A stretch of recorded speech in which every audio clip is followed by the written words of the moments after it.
দ্বিতীয় শ্রেণীর শিক্ষার্থীরা, তোমাদের প্রাথমিক গণিত বইয়ের 63 পৃষ্ঠার 5 নাম্বার একটা সমস্যা স্যার এখানে পড়ি। দেখো কি লেখা আছে। একটি পুকুরে 125টি শিং মাছের পোনা, শিং মাছ চিনো তো নাকি? তাহলে পুকুরে কয়টি মাছের পোনা ছাড়ছে? 125টা।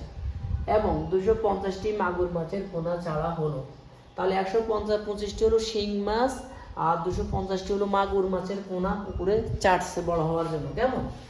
ওই পুকুরে মোট কতগুলো মাছের পোনা ছাড়া হলো?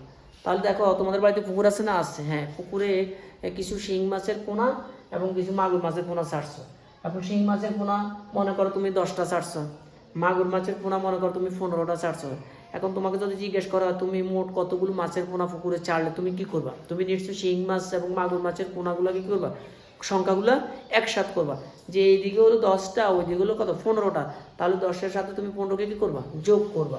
যোগ করলে তুমি ফলাফলটা পেয়ে যাবে 25টা। তাহলে আমরা এখানে কি লিখতে পারি? আমরা এখানে শিং মাছের পোনা, এই যে শিং মাছের পোনা কতটি? 125টি।